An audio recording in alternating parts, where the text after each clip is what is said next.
আল্লাহ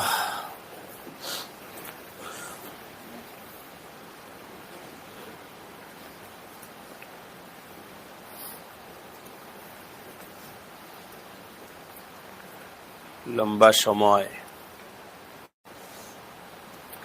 ইবাদতের মধ্যে জমে থাকা, খুব মহাব্বতের সাথে সময় নিয়ে জিকির করা, খুব মহাব্বতের সাথে সময় নিয়ে জিকির করা। শয়তান ওয়াসওয়াসা দিবে অন্য সময় কাজ না থাকলেও জিকিরে বসলে বিভিন্ন কাজ মাথায় হাজির করে দিবে। অন্য সময় মন ফারেক, নামাজে দাঁড়াইলে বিভিন্ন কথা শয়তান মনে হাজির করে দিবে। এই জন্যে আমার কাজ হলো শয়তানের সাথে মোকাবেলা করা। আমি উঠে যাব না, আমার জিকিরটা আমার করেই উঠতে হবে। ব্যাস 12 তাসবিহ জিকির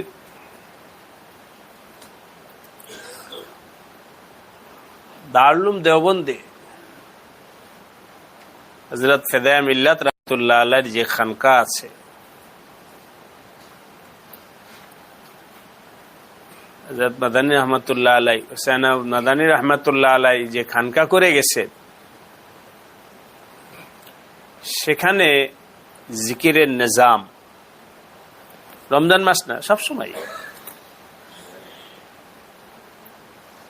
হযরতের যে খানকা এবং মেহমানখানা আছে, শেষ রাইতে এটা খোলা থাকে, সবসময় খোলা থাকে, দারোয়ান আছে, সবসময় খোলা থাকে। আমরা যখন ছিলাম ওই সময় দোতলা বিল্ডিং, পুরাটা মেহমানখানা,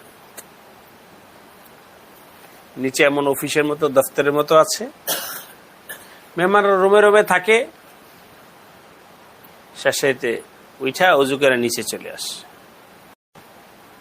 তাহাজ্জুদ নামাজ পড়ে যার মতো সে জিকির করে। ইজতেমাইয়াত নাই, আপনার যে যার যার জিকির শেষে করে। আরেকবার দারুল উলুম দেওবন্দে ইন্ডিয়াতে পড়ার সময় এক খানকায় গিয়েছিলাম আমি, সেটা হলো রায়পুর।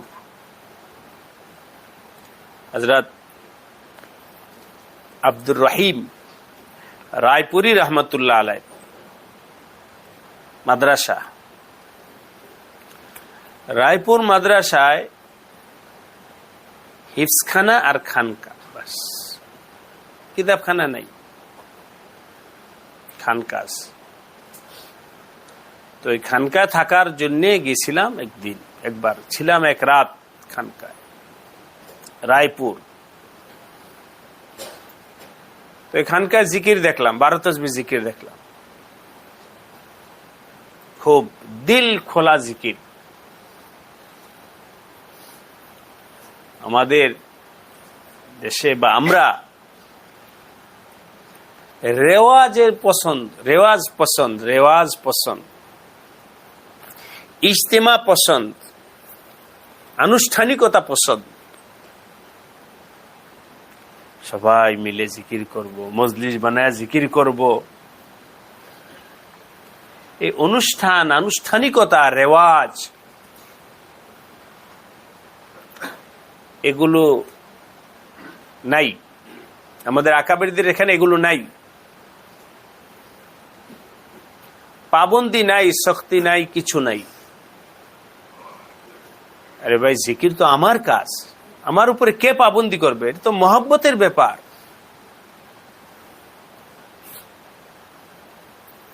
ভালোবাসার ব্যাপার। আমি আমার আল্লাহকে ডাকবো। তো এই দুই জায়গায় আমি জিকির দেখেছি, কত মহাব্বতের জিকির। এই জন্যে আপনারা জিকিরকে বোঝা মনে করেন না। যে তসবিহ নিয়ে কোন মধ্যে না, তাহাজ্জুদ যদি সম্ভব হয় ওইটা তাহাজ্জুদ নামাজ পড়েন 2 রাকাত 4 রাকাত 6 রাকাত, যে যতটুকু তাহাজ্জুদ নামাজ পড়ে দরুদ শরীফ পড়েন।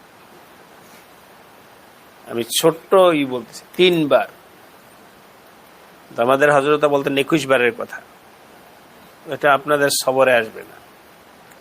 3 বার দুরূদ পড়েন, 3 বার ইস্তিগফার পড়েন, 1 বার সূরা ফাতিহা পড়েন, 3 বার সূরা ইখলাস পড়েন,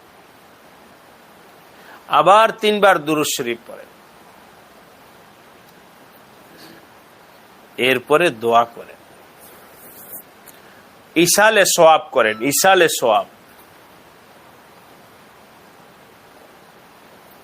ইসালে সওয়াব হলো সিলসিলার মাশায়েখ দের জন্য ইসালে সওয়াব করেন, মুনাজাত তুলে দোয়া করেন, আল্লাহ আপনি আমাকে মাফ করে দেন, উম্মতকে মাফ করেন, আমার শায়েখকে মাফ করেন, শায়েখের শায়েখ, এভাবে একেবারে নবীজি পর্যন্ত যে সিলসিলার যত মাশায়েখ আছে সব মাশায়েখদের বরাবর ইসালে সওয়াব করেন, দোয়া করেন, কান্নাকাটা করেন। এরপরে জিকির শুরু করেন।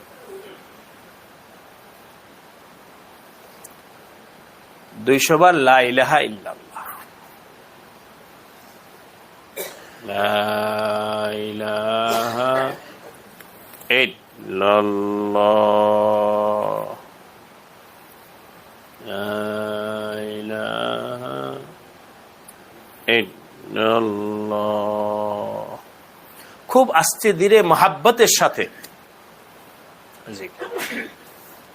যাদের 12 তসবিহ জিকির আছে তারা মনে রাখেন জিকিরটা করতে কমপক্ষে কতক্ষণ সময় লাগবে? 1 ঘন্টা।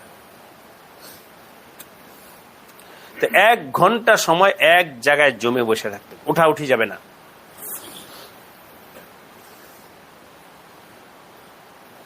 এটা অভ্যাস, মানে এক জায়গায় জমে থাকতে পারে। আমিও যখন হজ উমরার সফরে আল্লাহ পাক নেন,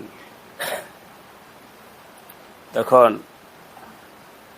বিশেষ করে আসরের নামাজ যখন এক জায়গায় পড়ার জন্য বসে পড়ি, আসর, মাগরিব, এশা, এখানে বসে থাকবে, ওঠাউঠি নাই। এই দীর্ঘ 3, 5, 6 ঘন্টা এক জায়গায় বসে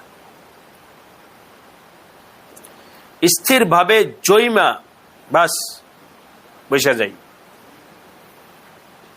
ওঠাউঠি নাই, কিছু নাই, অস্থিরতা ছাড়তে হবে। এটার তাসির সব জায়গায় পড়বে, হ্যাঁ, এটার প্রভাব সব জায়গায় পড়বে, আপনার জিন্দিগিতেও কাজ কর্মেও এটার একটা প্রভাব পড়বে। আল্লাহ আমাদেরকে তৌফিক দান করে জয়মা দীর্ঘ সময় আমলের মধ্যে সময় কাটা।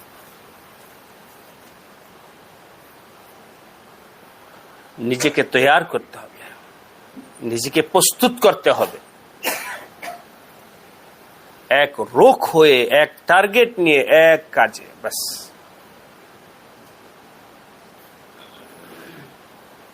আমাদের সময় তো চলেই যাইতেছে।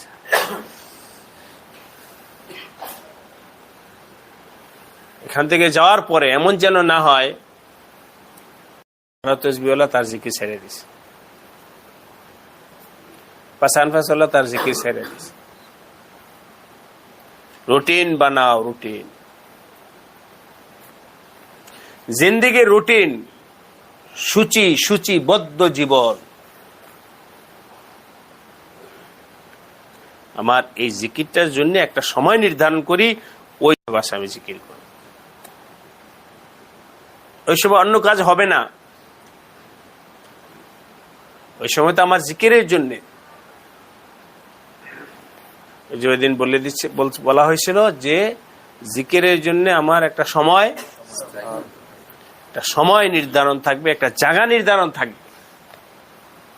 হ্যাঁ, কোনোদিন ব্যতিক্রম হইল, সবসময় একবার হবে না, কিন্তু স্বাভাবিকভাবে আমার সময় এবং জায়গাটা তাইন করে ফেলি। আজকে হয়তো কোনো কারণে হলো না, তাই কালকে হবে ইনশাল্লাহ। এভাবে জিকিরের জন্য জায়গা এবং সময়টা তাইন করি।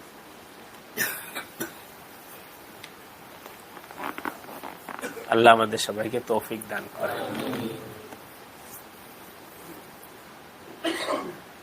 সকালে খাবে দেখলাম যে এক জায়গায় বয়ান করতেছি, মাজমায় বয়ান করতেছি, অনেক বড় মাজমা। সেখানে কিছু লোক স্লোগান দিতে চাইতেছে, রাজনৈতিক স্লোগান। তো যে ছিল আমার সাথে, আর হাতে ইশারা বলা হয়েছে এখানে স্লোগান হবে না, স্লোগান নাই। সাথে সাথে এলান হয়ে গেছে, স্লোগান নাই, কাজের কাজ করো, আমল করো। আল্লাহ, আলহামদুলিল্লাহ, আল্লাহ পাক সবাইকে কবুল করেন। বয়ান তো আগেই বলছি, বয়ানের জন্য না। অনেক ভাই কারগুজারি শুনাইছে যে গতকাল এবং আগের তালিমের পর অনেক ভাই গুনাহ থেকে ফিরে আসছে। এটা অনেক খুশির খবর। গুনাহ কি? নবীজি বলেন, হাদিসে আসছে, লা ইয়াহিল্লু লিইমরিইম মুসলিমিন আইয়াহজুরা আখাহু ফাওকা সালাসি লায়ালি। নবীজি বলেন, কোন মুসলমানের জন্য জায়েজ নাই যে সে তার অপর একজন মুসলমান ভাইয়ের সাথে কোনো কারণে ঝগড়া বা মন কষাকষির পর 3 দিন যাবত কথা বলে না। এটাকে নবীজি কি বলছেন? লা ইয়াহিল্লু, লা ইয়াহিল্লু, জায়েজ নাই। কথা বন্ধ কইরা রাখাটা জায়েজ নাই।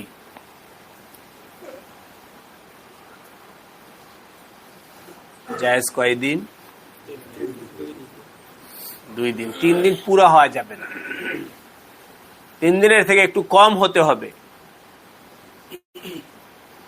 কেন? এটা হলো নবী আলাইহিস সালাম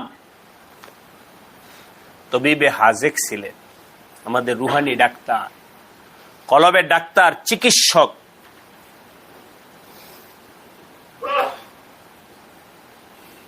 এভাবে আপনাদেরকে বোঝানোর জন্য বলছি, একজন অপারেশনের রোগী যে জায়গা দিয়ে অপারেশন করছে, কাটাছিড়া হয়েছে, ওই জায়গা ব্যথা করতেছে, তো সে তো কান্নাকাটা করতেছে। ডাক্তার অ্যান্টিবায়োটিক দিছে, ফরাদ মে এই জায়গাটা আগে করে ফেলবে, হ্যাঁ আমাদের তার আগে করে ফেলো, এই সিঁড়িটা, হ্যাঁ আগামীকাল করো, এখন করে ফেলো, কিন্তু আগামীকাল এই জায়গাটা আগে, অন্য জায়গাটা এই সময় করলে এই জায়গাটা আগে করে ফেলো। তো ডাক্তার অ্যান্টিবায়োটিক দিচ্ছে, অ্যান্টিবায়োটিকটা কাজ করতে কথার কথা 2 ঘন্টা সময় লাগবে না? 2 ঘন্টা। রোগী চাইতেছে কি? রোগী এক্ষুনি, রোগীও কাঁদতেছে ব্যথায়, আর রোগীর অভিযোগ, তারা তো ডাক্তারের উপরে রাগ গুসা বন্ধ হয় না কেন? ডাক্তার হাসি করবে, একটু ধৈর্য ধরো, অ্যান্টিবায়োটিক দিছি তো, 2 ঘন্টা পরে ঠিক হয়ে যাবে, 2 ঘন্টা পরে ঘুমায় যাব। এটা যেহেতু তার জানা আছে, এই জন্য সে তো পেরেশান না। বলেন, কে পেরেশান না? কেন? ওষুধ দিয়েছে, 2 ঘন্টা পরে স্বাভাবিক হয়ে যায়।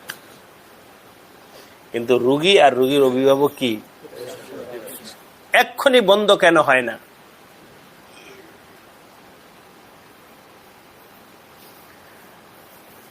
এখানে যেমন ডাক্তার পেরেশান নাই, ঠিক নবী আলাইহিস সালামও মানুষের নফসানিয়তের উপরে, নফসের উপরে কতটুকু মানুষ কন্ট্রোল করতে পারবে আর কখন কি করা উচিত এটা নবীজি জানে।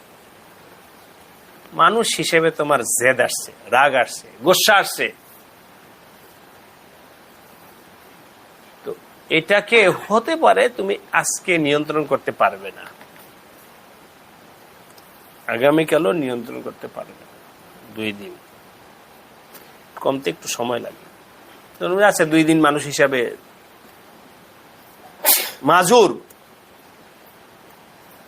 3 দিনের পর আর সুযোগ নেই, এবার নফসকে কন্ট্রোল করো, ধরো লেগাম ধরো।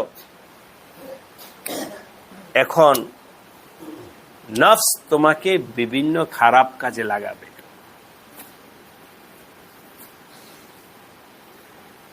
ওর বিরুদ্ধে ওরে কেমনে পানিশমেন্ট করা যায়, তাকে কেমনে মামলা দেওয়া যায়, তার জানের কিভাবে ক্ষতি করা যায়, মালের কিভাবে ক্ষতি করা যায়, এগুলো শয়তান মাথায় দিতে থাকবে। কয়দিন হয়ে গেলে? এখনো যদি তুমি নফসকে সুযোগ দাও তাহলে এটা তোমার ক্ষতি হবে।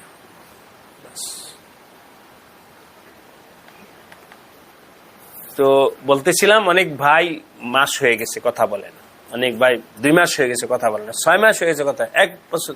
তো সারাক্ষণ কি হইতেছিল? গুনাহ হইতেছিল। আলহামদুলিল্লাহ তালিমের পর থেকে সালাম কালাম হয়ে কথা হয়ে গেছে, মানে গুনাহ বন্ধ হয়ে গেছে। এই গুনাহ বন্ধ হয়ে গেছে। বলার উদ্দেশ্য হলো সবাই নিজেকে তৈয়ার করি যে আমার গুনাহ ছাড়তে হবে, আমার গুনাহ ছাড়বো না, এখনই ছাড়লাম। ছাড়ার উপরে অভ্যাস করতে হবে, তখন আমার জীবন সংশোধন হবে, সুন্দর হবে, নফসের ইসলাহ হবে।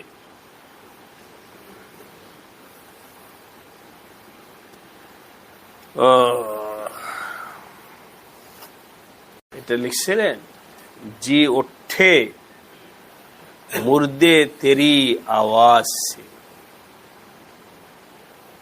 নবীজির এক আওয়াজে মুর্দা দিল জিন্দা হয়ে গেছে। हजरत शाह अब्दुल गनी साहब फुलपुरी रहमतुल्लाह अलैह से पूछा गया,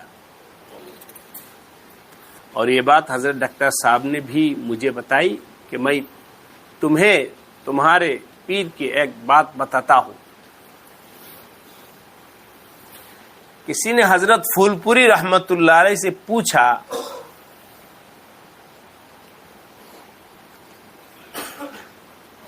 कि पार्स में यह खासियत क्यों है कि लोहा उससे छूते ही सोना बन जाते हैं, इसे क्यों होता है?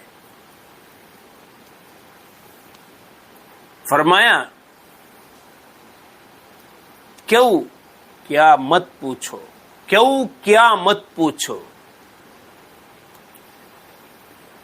কি জানি একটা স্বর্ণ হয়, পরশ পাথর। কি পরশ পাথর? পরশ পাথরটা হলো এর সাথে যেটা মিলবে লোহা, ওইটা স্বর্ণে পরিণত হয়ে যাবে। তো জিজ্ঞাসা, হযরত পরশ পাথরের ভিতরে এমন কি তাকত আছে যে পরশ পাথরের সাথে লোহা লাগার সাথে সাথে পরশ পাথরটা স্বর্ণে পরিণত হয়ে যায়? হযরত আব্দুল গনি ফুলপুরি রহমাতুল্লাহ আলাইহি বলেন, কেউ উর্দু ভাষা হিসেবে কিয়া মত পুছো,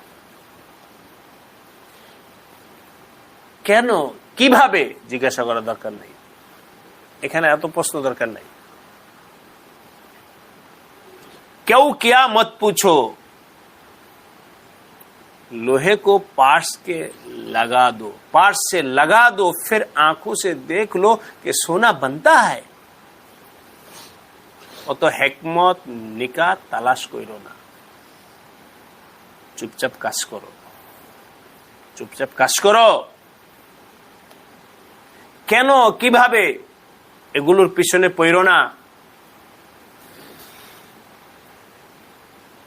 কেন কিভাবে এর পিছনে পড়ো না। এর দুনিয়াতে অনেক ইঞ্জিনিয়ার, বিজ্ঞানী, জ্ঞানী, গুণী কেন কি এই সমস্ত বয়ানের পিছনে পড়ছে।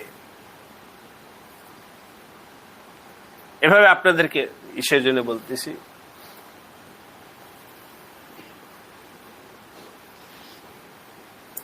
আমাদের দাওয়াত ও তাবলীগের মুরব্বীরা শেখায় যে ভাই সব প্রশ্নের উত্তর দেওয়া না।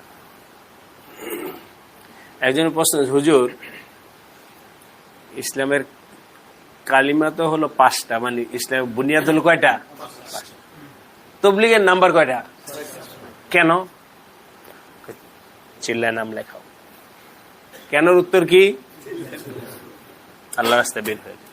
তবে আমার প্রশ্নের উত্তরটা দেবো, উত্তর এইটাই যে তুমি নাম লেখায় বের হয়ে যাও, এটাই উত্তর, আর কোন উত্তর নেই। বাস মেহনতে লাগিয়া যাও, পরে উত্তর নিজে নিজে হয়ে যাবে। হযরত আব্দুল গনি ফুলপুরের রহমাতুল্লাহ আলাইহি জিজ্ঞাসা করছেন যে হযরত পরশ পাথরের সাথে লোহা লাগলে কেন এটা স্বর্ণ হয়? উনি বলেন যে ভাই কেন হয়, কিভাবে হয় প্রশ্ন না করে তুমি একটা লোহাই না পরশ পাথরের সাথে লাগায় দাও, শেষ। আল্লাহ ওয়ালাদের সোহবতে গেলে মানুষের জিন্দেগি পরিবর্তন কেন হয়, কিভাবে হয়, তোমার অত বুদ্ধিমত্তার আলোচনার দরকার নেই। তুমি আল্লাহর সোহবতে বসে পড়ো, বাস লাগ যাও, মিল যাও, মেহনত শুরু করো। ও আল্লাহ,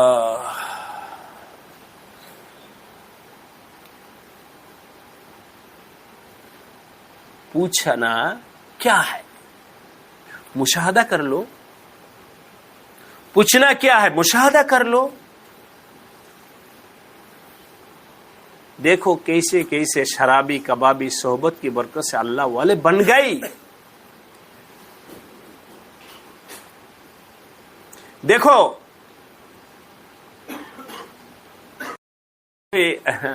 আপনাদেরকে বলছি, গতকাল একজন মেহমান আসছিল, তো উনি আসবেন আমার কাছে। কখন আসবেন, কি আসবেন,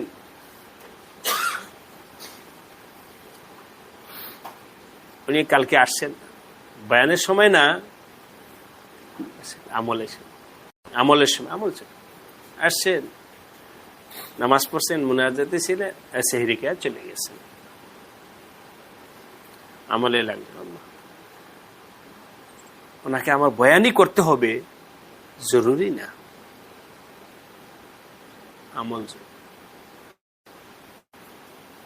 জরুরি। আমলে লাগায় দাও, বাস। হযরত বললেন কেউ क्या मत पूछो, মুশাহাদা कर लो। 12 তাসবিহ জিকিরের ব্যাপারে বলছি যে 12 তাসবিহ জিকির যদি কেউ সহি মতো করে তার চোখে পানি আসবে। কেমনে পানি আসবে? করো জিকিরটা, করলো, জিকির শুরু করে দাও, তখন তোমার মুশাহাদা হবে। देखो कैसे कैसे शराबी कबाबी सोहबत की बरकत से अल्लाह वाले बन गए। जगर मुरादाबादी अल्लाह वाले बन गए। जौनपुर के एक शायर जिनका नाम था, शराब पीते थे, ये सुनकर थाना भौन गई कि वह इंसान बनते हैं, शायद ये शराबी भी इंसान बन जाए। এরকম বিভিন্ন নেশাখোর থানা ভবনে যাইত। এরকম একজন নেশাখোর ছিল জৌনপুরের। তো শুনছে যে থানা ভবনে গেলে মানুষ মানুষ হয়। हजरत शाह अब्दुल गनी फुलपुरी ने फरमाया कि हजरत से बयात हो गया, और बयात भी कैसे हुए कि खानका थाना बन में चंद दिन क्याम से दाढ़ी जो थोड़ी थोड़ी सी बढ़ गई थी वो बयात होने से पहले मुंडवा ली और हजरत थानवी से दरखास्त की, हजरत मुझे बयात कर लीजिए। কেমন অবস্থায় বায়াত হয়েছে শুনেন হযরত থানভী রাহমাতুল্লাহ আলাইহির কাছে। আগে হালাত ছিল, একটা লোক মদ খাইতো, দাড়ি ছিল ছোট ছোট, দাড়ি হিসাবে না, এমনি আমি এটা অন্যভাবে বলি, যারা শেভ করে তারা কয়দিন পর পর করে?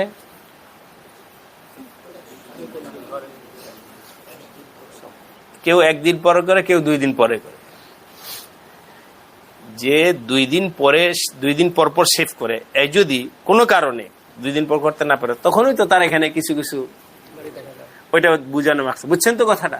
তো হয়তো 2 দিন শেভ করে নাই এমনি, এখন সে গেছে থানভী রাহমাতুল্লাহ গেছে, বুঝ যেমন আল্লাহ মাফ করেন, আল্লাহ আল্লাহ কাছে যাবে, একটু আমি পরিষ্কার ফ্রেশ হয়ে যাব না? তো তাদের ফ্রেশের এটাও একটা অংশ কি হইতে হবে, তাই না? যারা জেনারেল আছে তাদের ফ্রেশের এটা একটা অংশ শেভ হইতে হবে। তো এই লোক বায়াত হইতে আসছে, তাও কেমন অবস্থায় যাই একটু একটু দাঁড়িয়ে ছিল, ওইটা আবার শেভ করে পরিষ্কার হয়ে এরপরে হযরতের কাছে আসছে।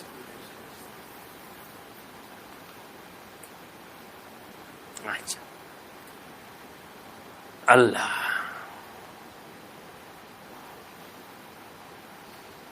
हजरत मुझे बात कर लीजिए,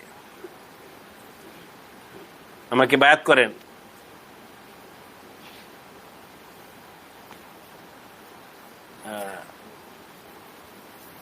हजरत ने फरमाया कि जब बायात ही होना था तो अल्लाह का नूर जो चेहरा पर आ गया था उसको क्यों साफ किया?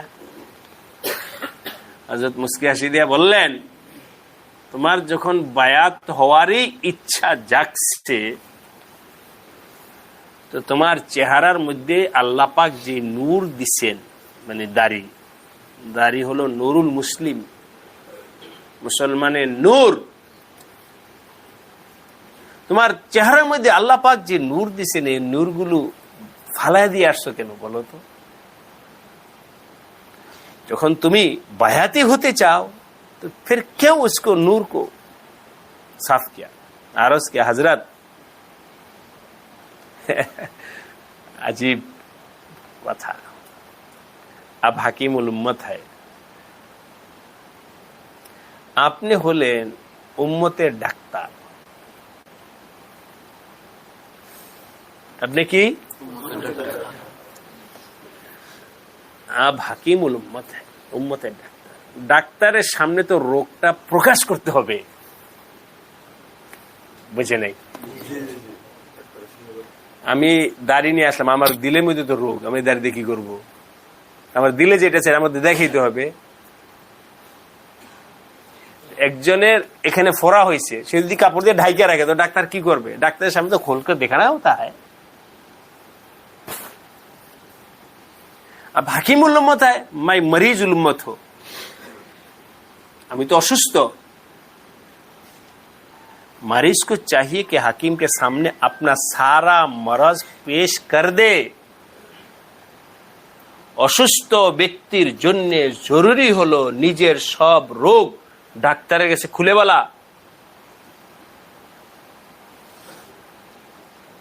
ডাক্তারের কাছে বলো কি সমস্যা তোমার।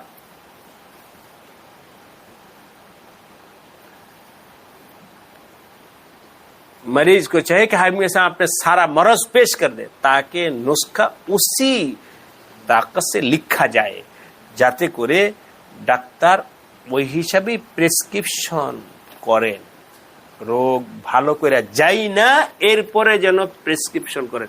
এই জন্য আমি দাড়ি ছাইছে আসছি, ताकि आपके सामने हमारा मरज जाहिर हो जाए।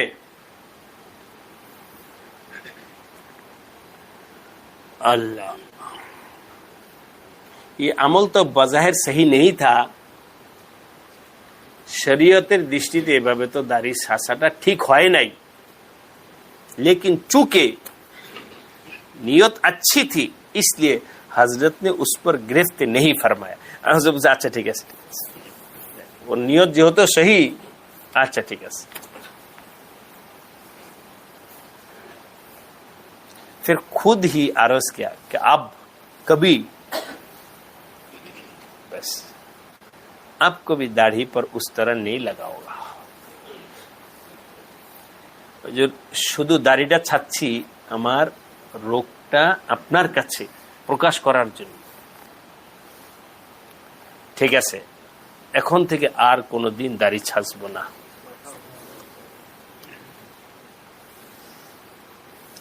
हजरत ने फिर खुद ही अर्ज किया, हजरत ने बायात फरमा लिया। ये जौनपुर आ गई, बस हजरत बायात করে দিয়েছেন, আমল দিয়ে দিয়েছেন, আমল বায়াত নিয়ে বাড়িতে ফিরে আসছে। जौनपुर एक जगह नाम। एक साल के बाद हजरत वास के सिलसिला में जौनपुर तशरीफ ले गई। एक बছর पर हजरत थानवी रहमतुल्लाह अलैहि কোন একটা কাজে বয়ানের জন্য মাহফিলে, কোন একটা মাহফিলে प्रोग्रामे जौनपुर গেছেন।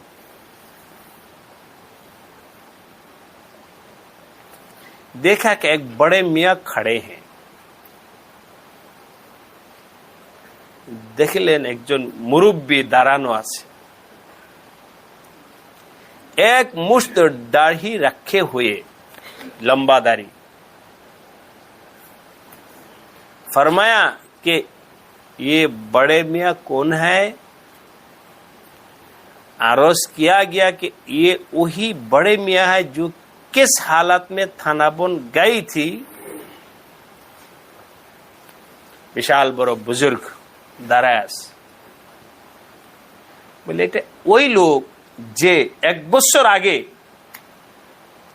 থানা ভবনে গিয়েছিল। কি অবস্থায়? দাড়ি শেভ করা। আর কি অবস্থায়? মদখোর হিসাবে। কি হিসাবে গেছে? মদখোর।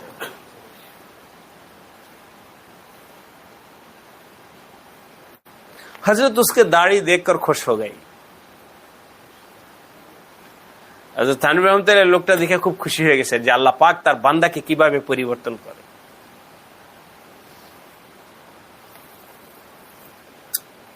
এখানে একটা কথা শুনেন,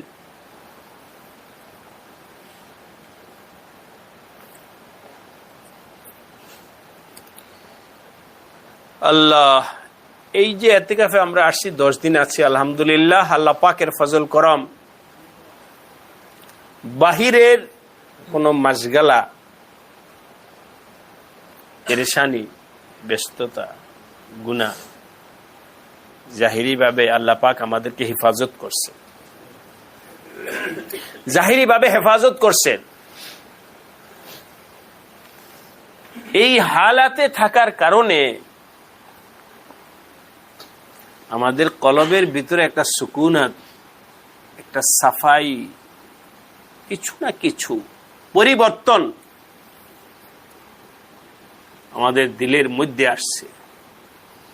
হ্যাঁ, কিছু না কিছু পরিবর্তন দিলের মধ্যে আসছে। একটু একটু একটু করে চাপেন তো, একটু একটু করে সামনে আসে। খুব জরুরি কথা, সবাই চোখ খুলে শুনি, মন মুস্তাহজার করি। আল্লাহ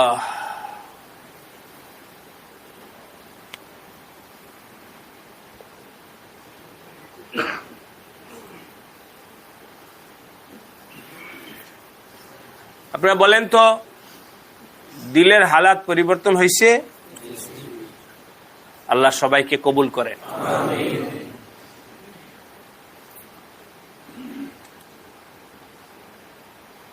আজকে 27 রোজা চলছে,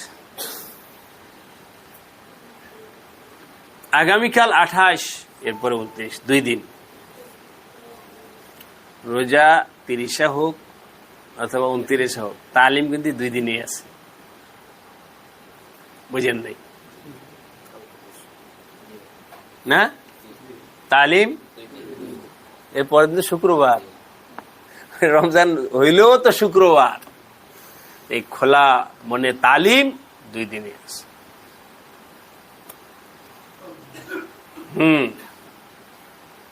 তো আপনার যে দিলের হালাত পরিবর্তন হয়েছে,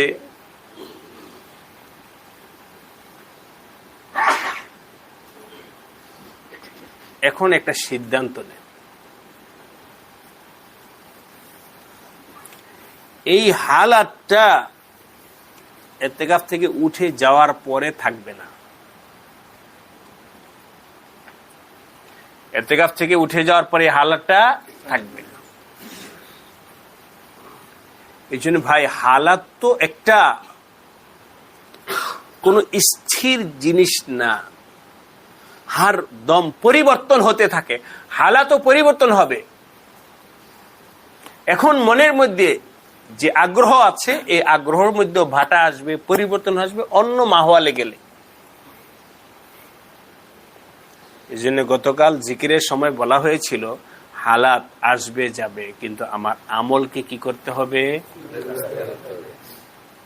ভালো লাগলেও জিকির করব, ভালো না লাগলেও।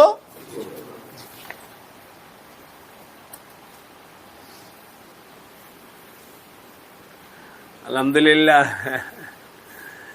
কি যে করব, মাঝে মধ্যে পেরেশান হই নিজে। কখনো উত্তর আসে নিজের ব্যর্থতার কথা। এক এক সময় এক এক হালাত দিলের মধ্যে আসে, ক্যা করে। মাশাআল্লাহ, আল্লাহর একজন বান্দা দিনের লাইনে আল্লাহ পাকের কুরব রেজা হাসিল করার জন্য একটু অগ্রসর হয়েছে, 2 দিন পরে আবার পিছিয়ে গেছে।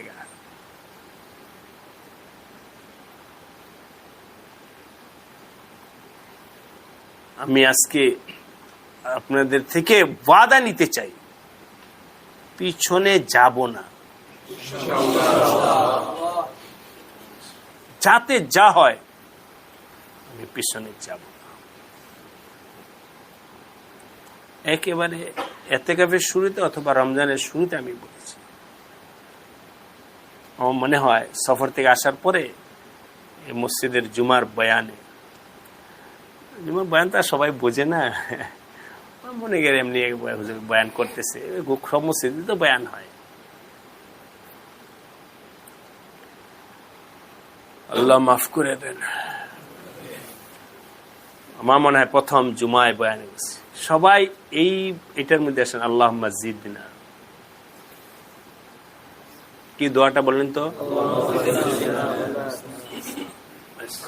আল্লাহুম্মা জিদনা, আল্লাহ তুমি বাড়াও।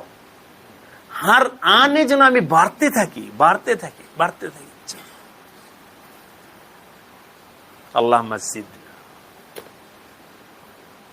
সামনের দিকে তাকাও, পিছনে না। সামনে বাড়ো, সামনে বাড়ো। আল্লাহুম্মা জিদনা।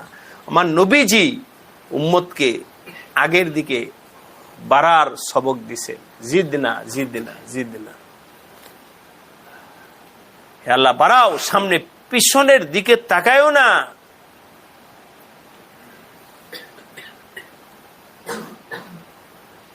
আল্লাহ আমাদেরকে আমলের লাইনে, নুরানিয়তের লাইনে, আল্লাহর কুরব রেজার লাইনে আগে বাড়ার তৌফিক দান করে। বারো তসবিহওয়ালা নজর থাকবে সামনের দিকে, পিছনে নয়। পাসানফাসওয়ালা সামনে নজর থাকবে সামনের দিকে, পিছনে নয়। আল্লাহুম্মা জিদনা। বাড়তে থাকো, বাড়তে থাকো, বাড়তে বাড়তে বাস আল্লাহর সাথে তোমার সাক্ষাৎ হয়ে যাবে।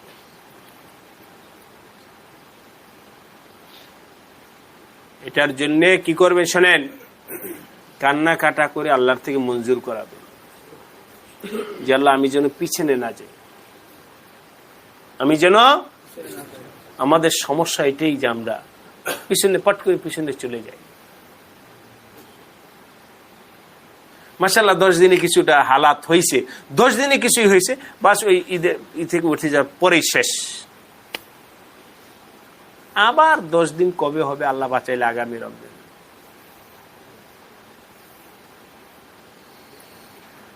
এমনি কথায় কথায় আসলো, তাই জুমলায় মুতারাজা হিসেবে আপনাদেরকে বলি। মাঝখানে একটু আলোচনা একটু থেমে গেলাম। হ্যাঁ, অন্যদিকে আমি চাইতেছি যে আল্লাহর দ্বীনি কাজটা নিজাম সুশৃঙ্খল ভাবে করতে আল্লাহ আমাকেও তৌফিক দেন, আপনাদেরকেও তৌফিক দেন। এটা দুনিয়াবি কোনো কিছু না, এটা তরবিয়তের একটা অংশ। আল্লাহ কাকে কতদিন বাঁচার আগে আল্লাহ দেন। আগামী বছর যদি আমি বেঁচে থাকি, আপনারা বেঁচে থাকেন, আমার সাথে যদি এতেকাফের ইচ্ছা থাকে, নিয়ত থাকে, তো 1 মাস আগে নাম লেখাবেন। নাম লেখানোর পর 20 রোজার পরে আপনার কাছে ফোন যাবে যে আপনার দরখাস্ত মঞ্জুর হয়েছে কিনা বা আপনি অনুমতি পাচ্ছেন কিনা, আপনার ফোন যাবে। এটা তরবিয়তের একটা অংশ। অনুমতি নেওয়া, এতে করে আপনিও আগে থেকে প্রস্তুত হলেন, আমরাও প্রস্তুত হলাম। এটা বললাম যে এই অনুমতি নেওয়াটা এটা তরবিয়তের একটা অংশ। নিজাম এর উপরে আনতে চেয়েছে। এ হলে মাঝখানে একটা বিষয় বললাম।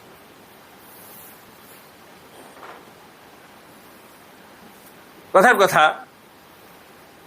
আপনারা এখানে যারা আছেন তারা তো খেয়াল করছেন বা না করছেন, আমি একটা নিজামে চলি কিনা আপনার নজর দেখছে। সকালে ফজর নামাজ পড়ে একটু পরে আমি একটু বিশ্রাম করি, এরপর একটা সময় উঠে তালিমে যাই। এরকম তো 24 ঘন্টা একটা নিজাম আছে। এখন একজন ভাই আসছেন অনেক দূর থেকে, সকাল 7:30টায় আমার সাথে সাক্ষাৎ করার জন্য। বলেন ঠিক করছে? সে যাইনেও আসে নাই, বইলেও আসে নাই, আসছে কি জন্য? শুধু মুসাফা করার জন্য। আমি তো এখন ঘুমিয়ে, এই যে তরতিবের খেলাফ হয়ে গেল। বাহরহাল আমাদের আকাবিরও আসলাফ নিজাম শিখেছেন, নিজাম শিখো, নিজাম শিখো। এ হলো একটা ঘোষণা। দ্বিতীয় আরেকটা তাকাজা বলবো, এখন শুধু বলতেছি, সামনে বলবো। প্রতি বছর 3 দিন ব্যাপী ইসলাহি জোর হয় মুন্সিগঞ্জে। সামনের ইসলাহি জোরটার তারিখ হয়েছে নভেম্বরে কত? 19, 20, 21। এই ইসলাহি জোরের জন্য সবাই প্রস্তুতি নিতে থাকে। 3 দিন ওখানে জমে থাকবে, পারবেন ইনশাআল্লাহ? এবং শুধু জমে থাকবো না, বরং কর্মী হওয়ার চেষ্টা করব, খাদেম হওয়ার চেষ্টা করব। ওখানে আমি খেদমতের জন্য যাব। একে রাজি আছেন? হাত তোলেন দেখি। হ্যাঁ, হাত নেওয়া। ওখানে গেলাম, গিয়া বয়ান শুনে বললাম না না, মানে খেদমত করতে হবে, খেদমতের সাথী হয়ে যাব এখানে। 2, 3 নম্বর তাকাজা হলো, যাওয়ার আগে আমি একটা জামাত তৈরি করে নেব আমার মহল্লা থেকে। আমার লোকদের থেকে একটা জামাত তশকিল করে আমি ওখানে নিয়ে যাব।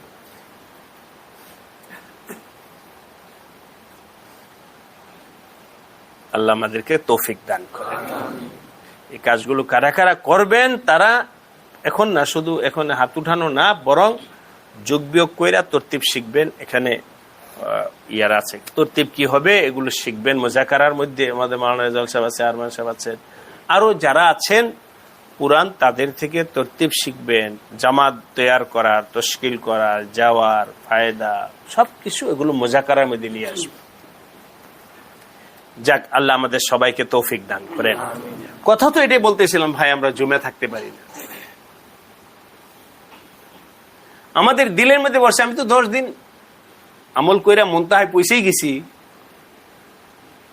10 দিন এতেকাফ করে আমি তো চূড়ান্তে পৌঁছে, আমি আর এখন কি করবো? তারা এতেকাফ নাই। বাস এই পিছনে পড়ে গেলাম। আজকের তালিমের আজম হলো যে আমি পিছনে যাব না,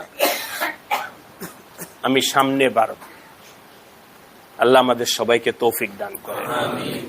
এর জন্য চেষ্টা করেন, মেহনত করেন, সিদ্ধান্ত নেন, আল্লাহর কাছে দোয়া করেন, আল্লাহুম্মা জিদনা ওয়ালা তানকুসনা।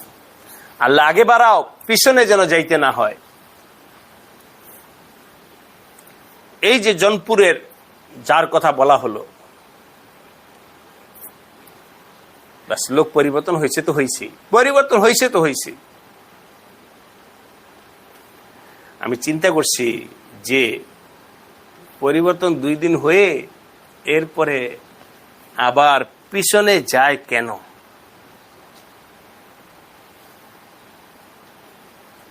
এর এখন একটা কারণ বলতেছি। আপনি একটা সিদ্ধান্ত নিয়ে আসছেন, বায়াত হইছেন, আমল করছেন, গুনাহ ছাড়ছেন, ঠিক আছে।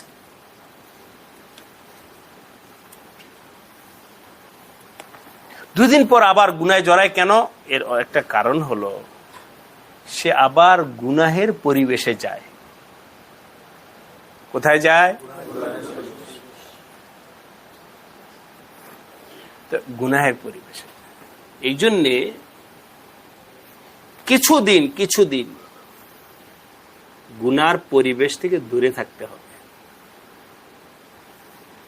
এখানে নাই, মানে শুধু বুঝানোর জন্য বলছি।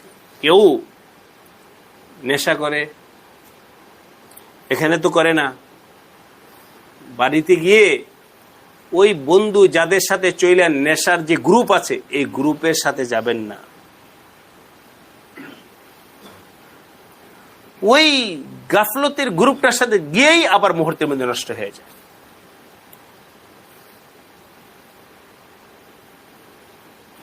এ কারণে এখানে নেক সোহবত আছে, আবার বদ সোহবতে যখন যায় তো নেক সোহবতটা নষ্ট হয়ে যায়। এখন জিকিরের হালাতে আসে, পরে আবার গাফলতির হালাতে যায়, গিয়া নষ্ট হয়ে যায়।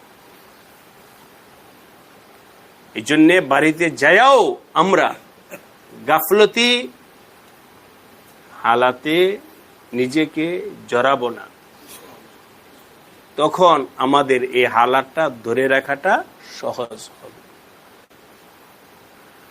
अल्लाह আমাদের সবাইকে তৌফিক দান করেন। ये हजरत शाह अब्दुल गनी साहब ने फरमाया, उनका खत्मा बड़ा अच्छा हुआ। ये 3 दिन तक घर में रोते रहे, अल्लाह का खौफ तारी हो गया।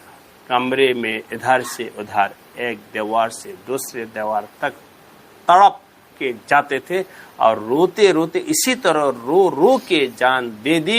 उस खौफ की हालत में अल्लाह के पास चले गए। এই জোনপুরের যে শরাবির কথা আলোচনা চলতেছিল, সে তওবা করে হযরত হাকিমুল উম্মত থানভী রাহমাতুল্লাহ আলাইহি কাছে বায়াত হয়ে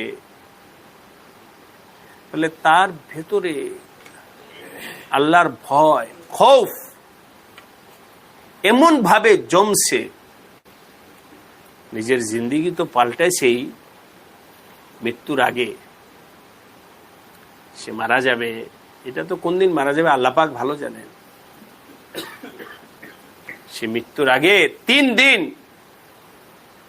বেচাইন অবস্থায় ছিলেন, পেরেশান অবস্থায় ছিলেন, সারাক্ষণ কেবল কাঁদছেন। रोते रोते अल्लाह के पास जा चले गए। उनके दीवान में आशार बढ़ाया। वाकई बड़ी होशियारी है, मुबारक को बंदा है, जो बहुत ही मुबारक बंदा है, जो अल्लाह वालों से ताल्लुक कर ले, जो अल्लाह के दोस्तों से दोस्ती करे। अल्लाह जानते कि हमारों का हमारा है, ये हमारे दोस्तों का दोस्त है, लिहाजा उस पर भी फजल फरमा देते हैं और उसको भी अपना बना लेते हैं। अल्लाह वालों की सोहबत से तकदीरें बदल जाती है। তোমরা আল্লাহ ওয়ালার সাথে তাআল্লুক করো।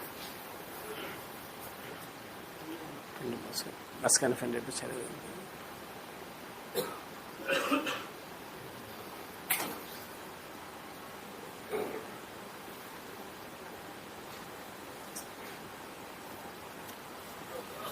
सरवार दो आलम सल्लल्लाहु अलैहि वसल्लम फरमाते हुमुल जुलासा ला यस्का जलीसुहुम, আল্লাহ ওয়ালাদের হালাত হলো এই, তাদের সাথে যারা চলে সম্পর্ক রাখে, আল্লাহ পাক তার দোস্তদের জন্যে যা ফয়সালা করেন, তাদের সাথে যারা চলে তাদের জন্য আল্লাহ ওই ফয়সালাই করেন।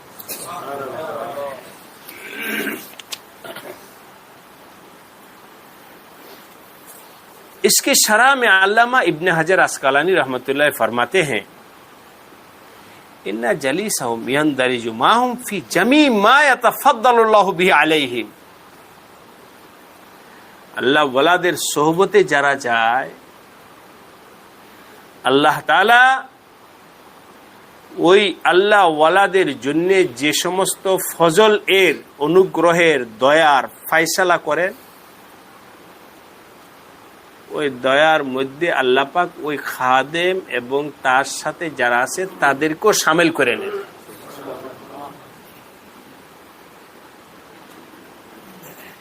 इन तमाम इनामात में जो अल्लाह ने उन पर वजह किया है, आगे मुफल्लाह बयान हो रहा है, इकराम अल्लाहुम।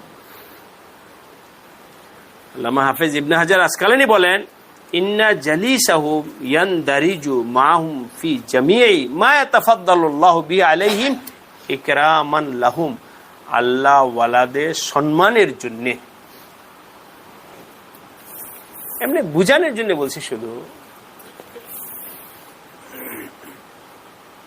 কোথাও যদি বিরিয়ানির প্যাকেটের মামলা হয়, আমি গেলাম, তো আমার গাড়ির মধ্যে কয় প্যাকেট বিরিয়ানি উঠাবে, গাড়ির মধ্যে যতজন মানুষ আছে দেখবে গাড়ির মধ্যে কয়জন আছে বলেন তো, কয়জনের মধ্যে ড্রাইভার আছে কিনা, ওই হিসাবে প্যাকেট উঠবে। এটা হলো ওই হিসাবে প্যাকেট উঠবে। কেন? কথার কথা, মানে বুঝানোর জন্য বলছি। এই গাড়ির মধ্যে যাত্রী আছে আমি সহ 5 জন, ড্রাইভার সহ 6 জন। এখন যদি 5টা প্যাকেট দেয়, তখন যিনি মূল মেহমান সে যদি জানতে পারে যে গাড়ির মধ্যে ড্রাইভার সহ আমরা হলাম মানুষ কয়জন, দিছে কয়টা, এতে ওই মূল মেহমান মনে সদমা পাবে কিনা? সে কি করবে? এইলো আমারটা তুমি নিয়ে নাও, আমার অংশটা তুমি নিয়ে নাও, আর মনের মধ্যে সদমা গেল। এ কারণে দুনিয়ার মানুষ ওই গাড়ির মধ্যে 5 প্যাকেট নয় 6 প্যাকেটই উঠায়। কেন? এটা মৌলিকভাবে খাদেমের একরামের জন্য না, বরং যিনি মূল মেহমান তার একরামের জন্য।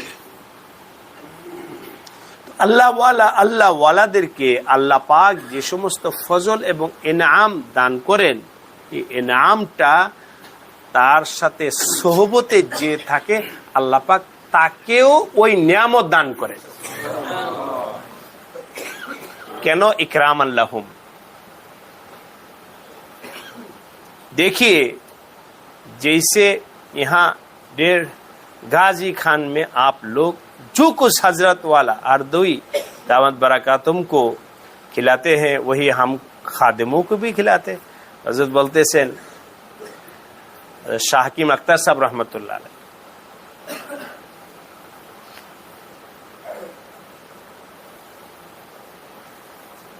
উনি প্রথম বায়াত ছিলেন। শাহ হাকিম আখতার সাহেব রহমতুল্লাহ হযরত আব্দুল গনি ফুলপুরি রহমতুল্লাহ আলাইহি, ওনার ইন্তেকালের পর উনি বায়াত হইছেন হযরত শাহ আবরারুল হক রহমতুল্লাহ আলাইহির কাছে।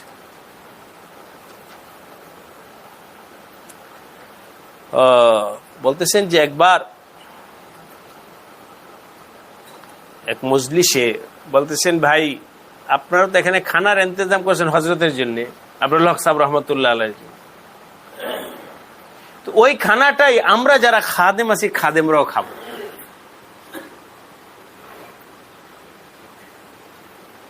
जब हिस्सी नेमतों का ये हाल है तो ऐसे ही जन्नत में भी इंशाअल्लाह मुआमला होगा। দুনিয়াতে যখন আমাদেরকে এই আল্লাহ ওয়ালার খাদেম হওয়ার কারণে আল্লাহ পাক এই আল্লাহ ওয়ালাদেরকে যা খাওয়াইতেছেন এর সাথে আল্লাহ পাক আমাদেরকেও খাওয়াইতেছেন, আমরা আশাবাদী আখিরাতেও আল্লাহ পাক আল্লাহ ওয়ালাকে যে নিয়ামত দিবেন আমরা আশাবাদী আখিরাতে আল্লাহ পাক আমাদেরকেও সেই নিয়ামত দান করবেন।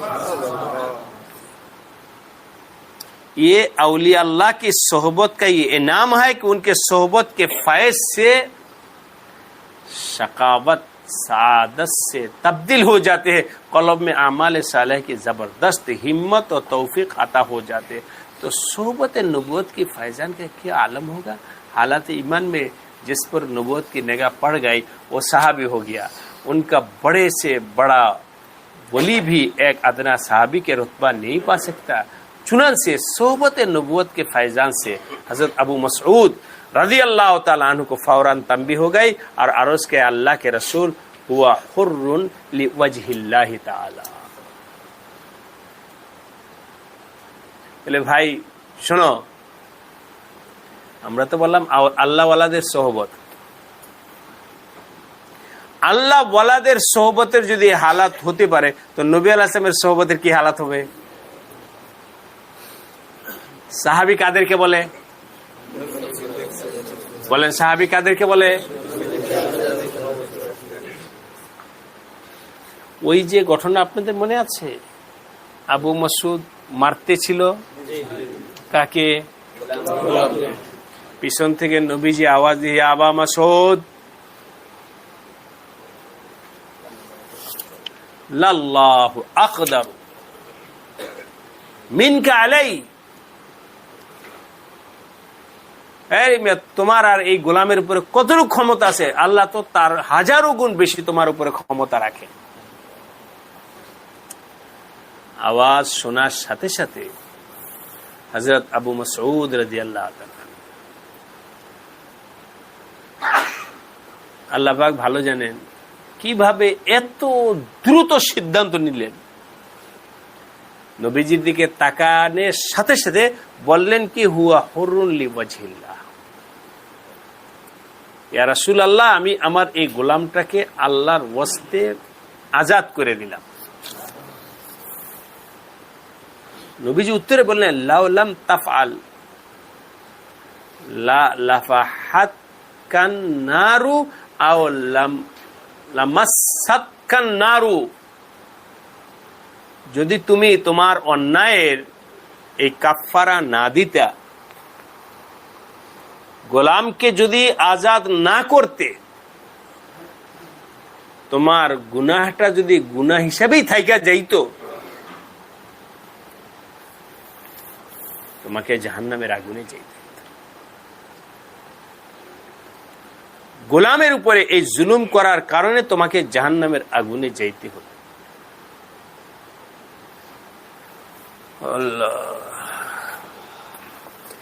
आज किस जालिम का मुंह है जो कहे कि मैं इतना तहज्जुद पढ़ता हो, सूफी हो, जिक्र फिक्र करता हो, मेरे गुस्सा पर कोई पकड़ नहीं होगी। ख्याल करे শুনেন একটা প্রশ্ন। আবু মাসউদ গোলামকে মারতেছিল, কে ওনার অন্য কি পরিচয়, নবীজি বললেন যদি তুমি এই গুনাহের কাফারা না দিতা তাহলে লা লাফাহাত কান নারু, তোমাকে জাহান্নামের আগুনে জ্বলতে হতো। নবীজি ধমকিটা দিয়েছেন সাহাবীর জন্য। এবার হযরত বলতেছেন শোনো, সাহাবীকে নবীজি বলতেছেন তোমার গুনাহের জন্য, তোমার ক্রোধ রাগ গুসার কারণে তোমাকে জাহান্নামের আগুনে জ্বলতে হতো। এবার কোন সুফি আছে, তাহাজ্জুদ ওয়ালা আছে, জিকির করনে वाला আছে যে বলবে না আমি তো তাহাজ্জুদ ওলা আমি গোলাম রে মাল লিখেছি, এটা কি হিসাব হবে নাকি? বুঝে নাই। সাহাবীর জন্য যদি এত কঠিন ধমকি থাকতে পারে তাহলে তুমি তাহাজ্জুদ গুজার, এতে কি হয়েছে? এই জন্য তোমার জুলুমের বিচার হবে না? তুমি উস্তাদ, তোমার জুলুমের বিচার হবে না? তুমি স্বামী, তোমার জুলুমের বিচার হবে না? তুমি বাবা, তোমার জুলুমের বিচার হবে না? কে সাহস করে বলতে পারো যে না আমি তাহাজ্জুদ গুজার যেহেতু এই জন্য আমি যত কিছু করি আমার দরাদরি হবে না? আরে নবীজি সাহাবীকে বলতেছেন লা লাফাহাত কান্নার।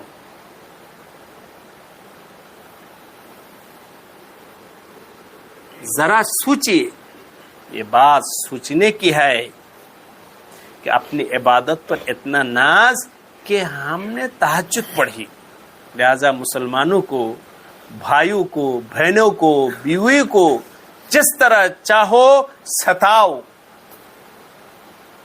बस আমি তাহাজ্জুদ গুজার, আমি জিকিরওয়ালা।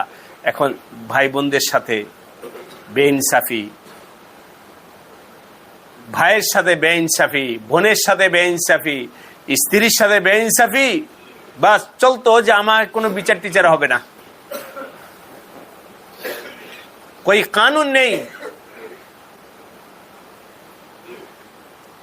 देखिए सोहबत याफ्ता रसूल हजरत अबू मसूद के लिए ये हुक्म हो रहा है कि अगर तुमने रहमत ना की तो याद रखो क़यामत के दिन दोज़ख की आग तुमको लपेट जाएगा।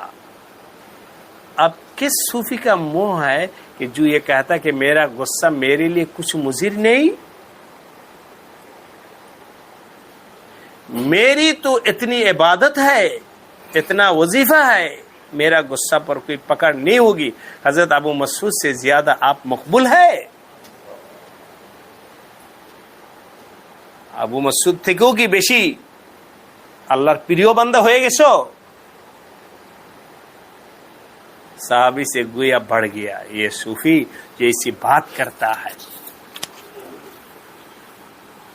ये गोया दावा कर रहा है अलियाज़ुबिल्लाह, साहबी से नाउज़ुबिल्लाह उसका दर्जा बढ़ गया। मेरे दोस्तों, लोग कहते हैं कि हमें मुस्लिम की क्या जरूरत है। আলিম সাহেব ফারেকরা বলে যে আমি তো কোরআন হাদিস আছি, আমার আবার কেন পীরের কাছে আল্লাহওয়ালাদের কাছে যাইতে হবে? কোরআন খুললেই তো পাবো।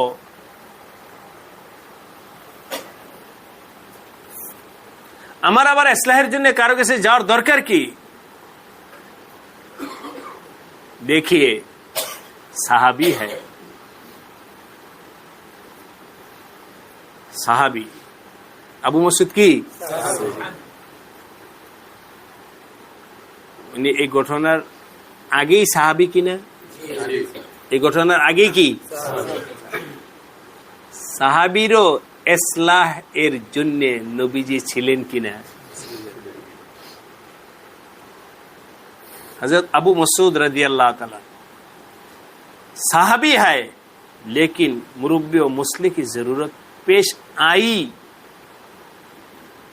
जब हजरत सिद्दीक़ अकबर की मुरब्बी की जरूरत थी, जो अंबिया अलैहिस्सलाम के बाद तमाम इंसानों में सबसे ज्यादा अफजल है। নবীদের পরে উম্মতের মধ্যে যার মর্যাদা সবচেয়ে বেশি, হযরত আবু বকর, ওনার মুরব্বির দরকার ছিল কার? तो हम लोगों का क्या मोह है? केव को घुमाइतेছে, हम लोगों का क्या मोह है?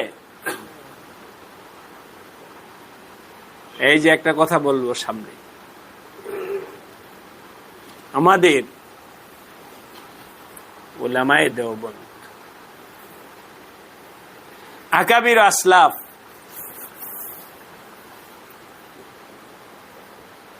এই নৌজান ওলামারা বুঝা নাও। আরে নিজের মর্যাদা কোন জায়গায় এটা বুঝা নাও, বুঝা নাও। আলহামদুলিল্লাহ, আল্লাহ পাকের ফজল। কেন হয়েছে, কিভাবে হয়েছে, এটা আল্লাহ জানে, আমি সুনির্দিষ্ট বলবো না। বাতাস পাল্টাইতেছে, আরো পাল্টাবে ইনশাআল্লাহ। মাঝখানে বাতাসটা উল্টো হয়ে গেছিল, এখন বাতাসটা আবার সোজা আসতেছে, সোজা হয়ে আসতেছে। আগে মুদারিস রাখার আগে বা আলেম মাপার জন্য সার্টিফিকেট দেখতো এই কিছুদিন আগে। এখন কেন জানি বাতাসটা পাল্টাইতে জিজ্ঞাসা করে যে আপনি ফারেক হয়েছেন, আপনার শায়েখ কে, আপনার মুরব্বী কে? এই বুঝে নাও, কেউ বাহাদুরি করে বইল না, এখন কিন্তু বাতাস পাল্টাই গেছে, ওইটা বুঝলে যাও। বাহাদুর আমার মুরব্বী আমি নিজেই, নিজের বরত্বের জন্য কি বলতেছে, আমার মুরব্বী আমি নিজে। যিনি ইন্টারভিউ নিছে উনি কিছুই বলবে না। আচ্ছা ঠিক আছে, আপনি যান বসেন, আরেকজনকে ডাকেন, তোমার ফাইল বাতিল। তুমি মনে করছো যে এত বড়, মাশাআল্লাহ, ওইটাই তোমার ছোট হওয়ার আলামত। এখন এভাবে চলতেছে। এখন বলেন দাম বাড়বে কি বললে? হ্যাঁ, তোমার মুরব্বীকে, আমার মুরব্বী অমক বলার মধ্যে দাম, বাতাস এইভাবে আসতেছে। ওই দিন আমাকে, আমি নাম বলবো না, আচ্ছা নাম বললে অসুবিধা কি? আমার কোনো ব্যক্তিকে গীবত করার উদ্দেশ্য না, মানে বাস্তব কথাটা আপনার সামনে তুলে ধরেছে, আল্লাহ মাফ করে দেন। আবার আমি তো ফেসবুক যদি ভয় পাই, নাম বললে আবার যদি আমার বিরুদ্ধে ফেসবুকে কোনো লেখালেখি হয়ে যায়, সেজন্য নাম বলবো না, এই বাইচা দিলাম, এটাই ভালো। বলতে চাইছিলাম, পরে আবার ফেসবুকের ভয়ে বাচ্চা গেলাম। আমি কদিন, হুজুর অমুকের সমস্যা কি? কেমনে জানি বলছে যে আমি অমুককে পছন্দ করি না। অমুকের হুজুর সমস্যা কি? আমি বাবা সমস্যা আরেকজনের সমস্যা, আমার অত ধরার দরকার নেই। তুমি আমার জিজ্ঞাসা করছো যে অমুকের কাছে যাবো কিনা, বলছি যাও না। কেন? তার কারণ হলো অমুককে তুমি জিজ্ঞাসা করে যে আপনার মুরব্বীকে, তাকে জিজ্ঞাসা করা হয়েছে যে অনেক বড় ব্যক্তি জিজ্ঞাসা করে তোমার মুরব্বীকে, আমার মুরব্বী সবাই, আমার মুরব্বীকে। কত বড় মতাওয়াজে মানুষ দেখছো, সবাইকে কি বানাইছে, ভালো না? আসলে সবাই মানি হলো তার মুরব্বী হলো তার নফস, তার মুরব্বীকে এই জন্য পছন্দ করি না। মুরব্বী থাকতে হবে একজন। আবু বকরের যদি মুরব্বী থাকে, আবু মাসউদের যদি মুরব্বী থাকে, তুমি আল্লামা, আমার কোনো মুরব্বী নেই, আমার মুরব্বী আমি নিজেই, সবাই আমার মুরব্বী। আলেমরা বলেন গলত না সহি?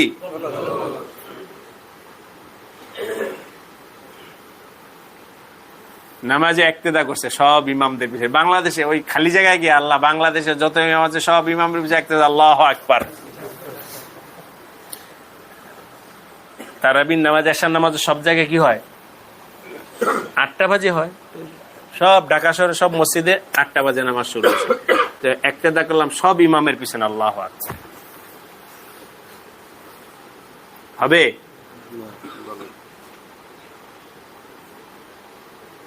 মুরব্বী হতে হবে, মুরব্বী একজন থাকতে হবে।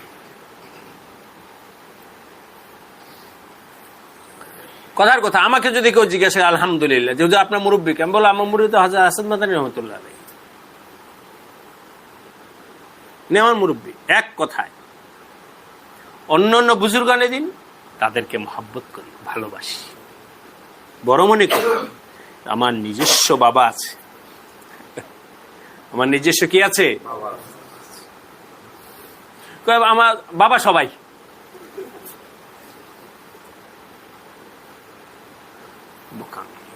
তুমি আলেম হয়েছ, মুহাক্কিক হয়েছ, মুদাক্কিক হয়েছ, তোমাকে মুরব্বী লাগবে। ফোন আসছে এমনি কথা হচ্ছে, মাদারীনগর মাদ্রাসা থেকে ফোন আসছে, আসছে না, গত 2 বছর আগে মাদানী সাহেব ফোন করছে। মাওলানা আমি অমক। জি হুজুর বলে। আমাদের মাদ্রাসা একজন ওস্তাদ নিবে হেফজখানায়, তো ইন্টারভিউতে একজন 1 নম্বর হয়েছে, তাকে আমরা পছন্দ করছি। তো তাকে আমি, যারা ইন্টারভিউ নিছে ওস্তাদ, উনি তো আর নেন ওস্তাদ, ফাইনাল উনি নিয়োগ দিবেন। নিয়োগ দেওয়ার পরে 1 নম্বর যে হয়েছে তাকে হাজির করছে। উনি জিজ্ঞাসা করছেন, বাবা তোমার মুরব্বী কে বলো তো? সে আপনার নাম বলছে। এই জন্য আমি আপনাকে ফোন দিলাম, আসলে কি আপনি তার মুরব্বী?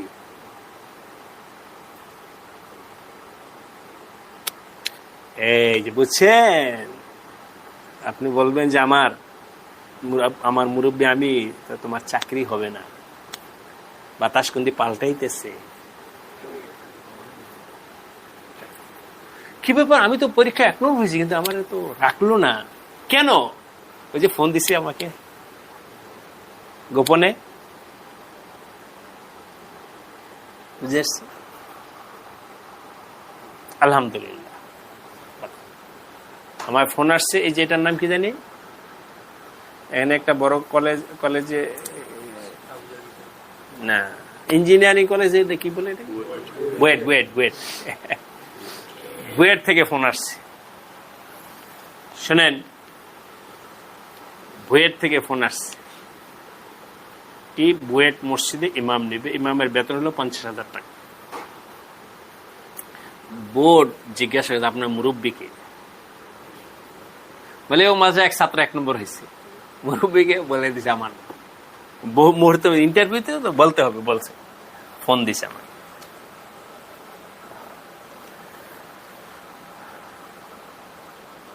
তো হুজুর, এই ছেলেটার ব্যাপারে আপনার কি মন্তব্য? ও অবশ্য আগে আজ করতে পারছে, ও আগে এসে আমার সাথে সাক্ষাৎ করে গেছে ইন্টারভিউর আগে। ঠিক আছে, দেখা যাক পরে। আমি কি বলতে পারি, ও তো আমার সাথে মুরব্বী মানি, আমাদের সামনে আছে হাজরত থানভী মুরব্বী মানি মুরব্বা সমঝতে হ্যাঁ। এখন আমার চাকরি দেখে হুজুর আপনি আমার মুরব্বী,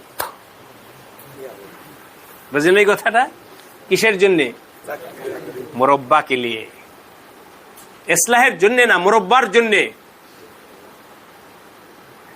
আমি চিন্তা করলাম, যদি আমি না করি ডাইরেক্ট, বেচারা চাকরিটা হবে না। হাও তো বলতে পারতেছিল, আমি পড়ছি বিপদে।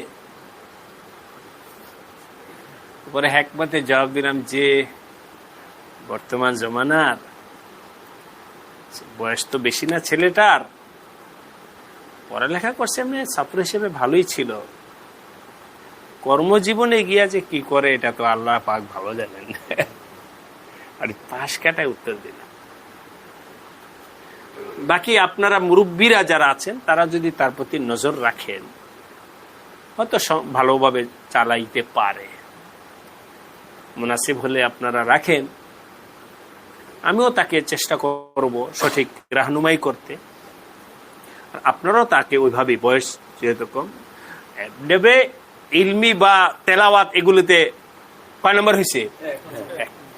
মানুষ কেমন এটা তো ভবিষ্যৎ বলে দিবে। আমি পরিপূর্ণ তাকে না সার্টিফাই করলাম, না তাকে বাদ, এরকম হালাতে পড়তে হয়। যাক, বলার উদ্দেশ্য, আবার ফিরে আসি, আমাদের কি লাগবে? আবু বকর হই নাই, আবু বকরও মুরব্বী ছিল, আবু মাসউদের মুরব্বী ছিল, सिद्दीक अकबर अपने एक अजीज से नाराज हो गई और फरमाया, खुदा की कसम अब मैं उन पर कभी एहसान ना करूंगा। जिनसे नाराज हुए वो जंगे बदर लड़े हुए थे, असहाबे बदर जंगे बदर की बरकत से अल्लाह के यहाँ मकबूल हो गए थे। अल्लाह ने उनके सुपारिश फरमाया, अला तुहिब्बूना अयगफिर अल्लाहु लकुम। मुफस्सिरीन लिखते हैं ये आयत हजरत सिद्दीक अकबर की शान में नासिल हुई। जिक्र तर्जुमा का खुलासा यह है कि सिद्दीक, क्या तुम ये पसंद नहीं करते कि मेरा बदरी साहबी जिसने जंगे बदर माफ করদু। এক সুন্দর একটা কথা আছে, শোনেন। আবার দেখেন মধু দিয়া মাথায় রেখে কিন্তু এগুলো এই শোনেন না, এই যে এখানে আবু বকরের দোষ বয়ান করছে, দোষ বয়ান করতেছে না ফাজাইল বয়ান করতেছে। ওনার কি খালাতো ভাই ছিল, কি নাম, মিস্তাহ, ওনার ভাই ছিল, আপাতত ধরে নেন খালাতো ভাই হবে বা চাচাতো ভাই। আবু বকরের নাম ছিল মিস্তাহ, গরিব ছিল, খুব নিশ্চয় ছিল। হযরত আবু বকর একটা হলো মুমিন, আরেকদিকে গরিব, আবার ভাই, নিজের দেশতাদের সম্পর্ক ছিল, তো সবসময় তাকে কি করতেন, নজর রাখতেন, এহসান করতেন, বিভিন্নভাবে হাদিয়া, তোহফা, খাওয়া দাওয়া, এগুলো লম্বা একটা ঘটনা আছে কোরআনে কারিমের, উলামারা পড়ছেন, ইফকের ঘটনা। আর ঘটনা বলতে গেলাম, ওই জায়গায় অন্যায় কাজে মিস্তা জড়ায় গেছে। হযরত আবু বকর শুইনা মনে কষ্ট পাইছে, তোমার উপর আমি এত এহসান করি, তারপর তুমি আমার ব্যাপারে এই ধারণা তোমার হলো। কথার কথা, হ্যাঁ, আজকে থেকে আমি ওয়াদা করলাম আর তোমাকে কোনোদিন সাহায্য করব না, তোমার সাথে সম্পর্ক রাখবো না। এই নিয়ত করছেন কে? কার ব্যাপারে? ওই মিস্টার ব্যাপারে নারাজ হয়েছেন, নারাজ হয়ে সিদ্ধান্ত যে তোমার সাথে আর কথা নাই, তোমাকে আমি আর সহযোগিতা করব না।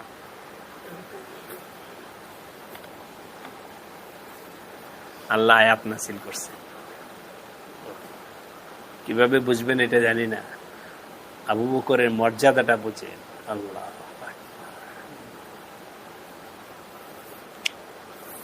আল্লাহ পাক সাহাবীদের মর্যাদা যে কত উঁচু জায়গায় রাখছেন, আল্লাহ পাক আমাদেরকে বুঝবার তৌফিক দান করেন। সরাসরি আল্লাহ বলতেছেন আবু বকরকে, দুইজনের মুআমালা তো কার কার? আবু বকর আর মিস্তাহ। দেখেন আল্লাহ কিভাবে কন্ট্রোল করতেছে, মাঝখানে কথা বইলা নেই। এখানে আপাতত সমস্যায় জড়াইছেন কে? মিস্তাহ। উনি হলেন, ঘটনাটা একটু খেয়াল করে শুনতে হবে, শিক্ষাও আছে মজাও আছে। মিস্তাহ অন্যায়টা জড়াইছে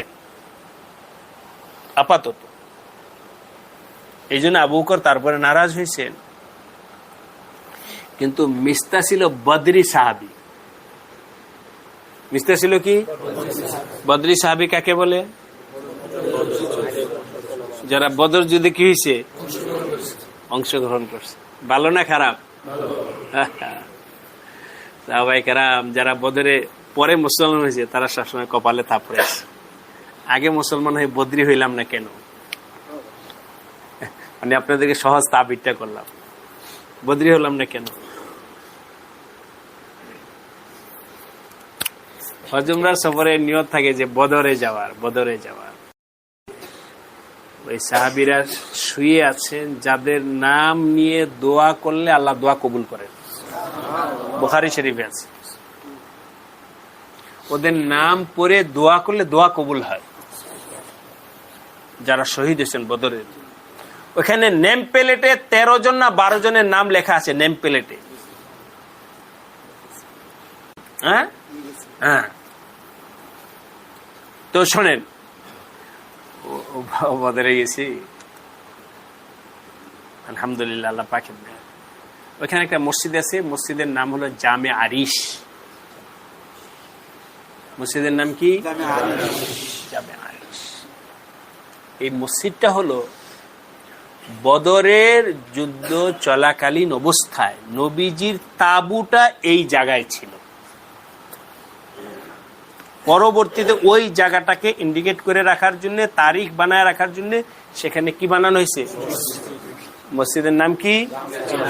জামে আরিশ। এই জায়গাটা নবীজির তাঁবু ছিল। এটা মোটামুটি মুহাক্কাক কথা। ওইখানে একটা পাহাড় আছে, পাহাড়ের নাম হলো জাবালুল মালাইকা। কি মালাইকা মানে ফেরেশতা। কোরআনে কারিমে যে আছে না যে আল্লাহ পাক 1000, 2000, 500 ফেরেশতা পাঠাইছেন যে বদরে, তো এ ব্যাপারে একটা কথা আছে, ফেরেশতারা ওই পাহাড়ের উপর থেকে, এই পাহাড়ের উপর থেকে অবতরণ কইরা আইসা যুদ্ধে শরীক হয়েছে। এই জন্য পাহাড়টার নাম কি? আল্লাহু তাআলা আলাম, লা নুসাদ্দিকু ওয়া লা নুকাযযিবু। কিন্তু এই পাহাড়ের একটা বাস্তব চিত্র আপনাদেরকে বলি। আল্লাহ আপনাদেরকে যাওয়ার তৌফিক দেন, যে চোখ খুলে যেতে হবে। আরবের পাহাড়গুলো, তাহলে ভাই গাছপালা আছে? গাছপালা আছে নাই? কিসের? পাথর। পাথর। আরবের পাহাড়গুলো কি পাথরের? রং তো আপনারা দেখেনি, পাথর কালো, কিন্তু ওই পাহাড়টা হলো বালুর। ওই পাহাড়টা কি? ये अल्लाह का कुदरत है। আরব দেশে কিন্তু বালু থাকে না, কারণ মরুভূমিতে বাতাসলে বালু কি হয়ে যায়? উড়ে। ওই পাহাড়ের বালু উড়তা নেই। দেখবেন কোথাও সব পাহাড় হলো কালো, ওই পাহাড়টা হলো বালু, মোটা মোটা বালু, লেকিন উড়তা নেই। জাবালুল মালাইকা।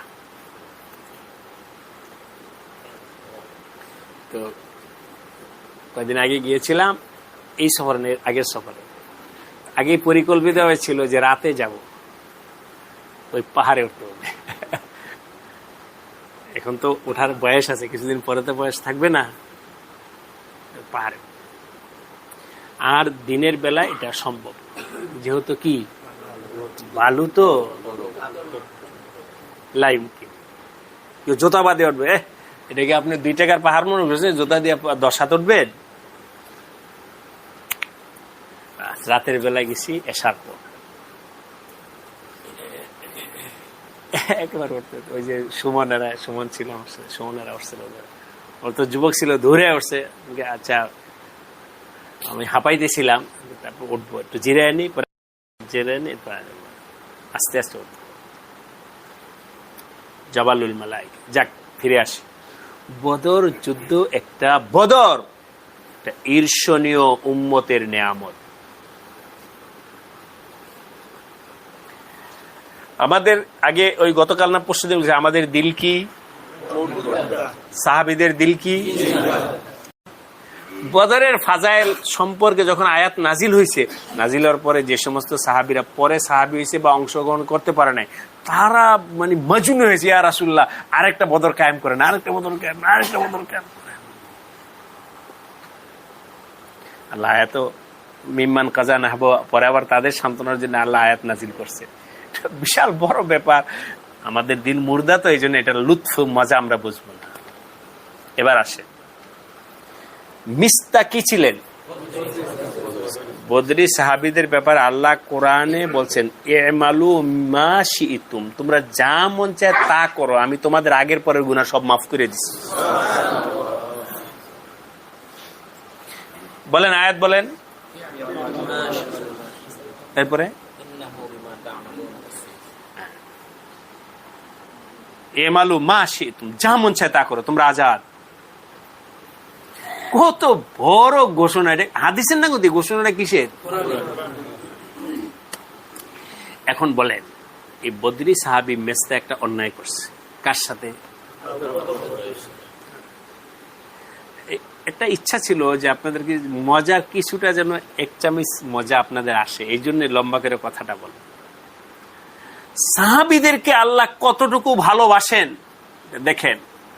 অন্যায় করছে মিস্তা আবু বকরের সাথে, আল্লাহ মিস্তার পক্ষ নিয়ে আবু বকরকে সুপারিশ করতেছে, আবু বকর তুমি কি চাও না, আলা তুহিব্বুনা আইয়াগফিরাল্লাহু লাকুম, তোমাকে আল্লাহ মাফ করে দেখ, এটা তুমি চাও না? কাকে আল্লাহ জিজ্ঞাসা করতেছেন? আবু বকর। উত্তর কি আসবে? চাই, ইহা আল্লাহ অবশ্যই চাই। আল্লাহ বলতেছেন তুমি যখন চাও যে আমি তোমাকে মাফ করে দিই, তো আমি চাই তুমি মেস্তাকে মাফ করে দাও। ও তো বদরি। এবার দেখেন সাহাবীদেরকে, আল্লাহ তো মেস্তার জন্য সুপারিশ করতেছেন আল্লাহ কার কাছে? এবার আবু বকরের মর্যাদা দেখেন, মেস্তার মর্যাদা দেখেন। কার মর্যাদা? উভয়ের। বুঝলেন না কেন? মর্যাদা কার? উভয়ের। মেস্তার মর্যাদা হলো মেস্তার পক্ষে আল্লাহ সুপারিশ করছে। আবু বকরের মর্যাদা হলো যে আবু বকর কাছে সুপারিশ করতেছেন কে?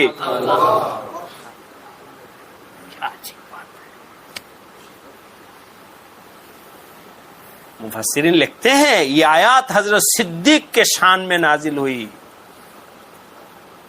जिसके तर्जुमा का खुलासा यह है कि आए सिद्दीक, क्या तुम ये पसंद नहीं करते कि मेरा बदरी साहबी जिसने जंग बदर में लड़ी है, तुम उसके खता माफ कर दो और मैं क़यामत के दिन तुम्हें माफ कर दूंगा। जब ये आयत नाजिल हुई तो हजरत सिद्दीक अकबर ने अपनी कसम तोड़ दी।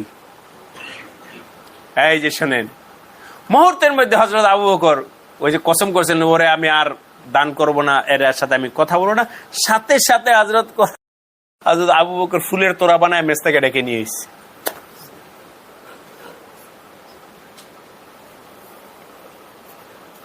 कसम हजरत अबू बकर कसम तोड़ दिया और उसका कफारा अदा किया।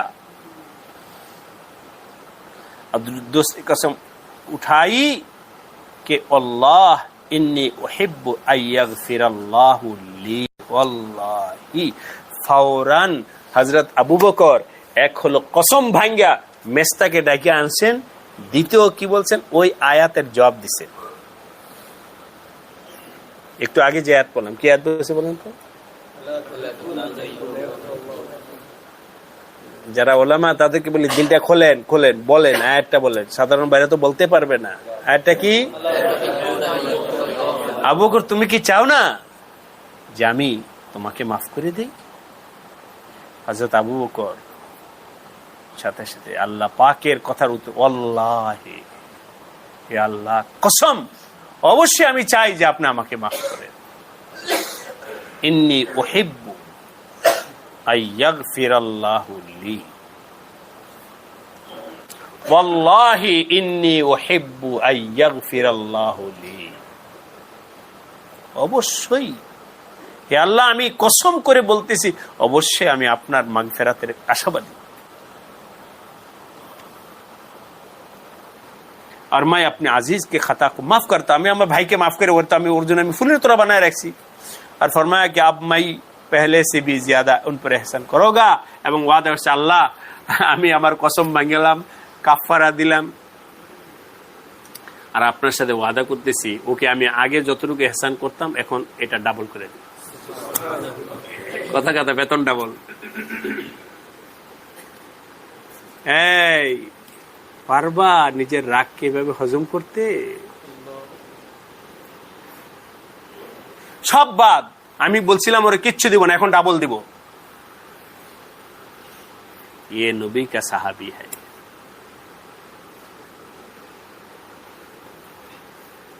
ওই দিলটা লাগবে আল্লাহকে মানার জন্য, ওই দিলটা লাগবে। এখন থেকে আমি তার আরো এহসান বেশি করব। আফিন আনিন নাস, শুরু আলোচনা বলেন কাজিমিনাল গায়জ अल्लाह युहिब्बुल मुहसिनीन। उसके बाद अल्लाह युहिब्बुल मुहसिनीन के माफ करने के बाद उस पर कुछ एहसान भी कर दिया जाए। अल्लाह ताला एहसान करने वालों को महबूब रखते हैं। इस तफसीर के तायद में अल्लामा आलूसी ने हजरत अली रजी अल्लाह ताला के पोते अली इब्ने हुसैन का वाकया जो तिरमिजी में है गतकाल শুনেছিলাম ও ওয়াকিয়া উনি নকল করেছেন।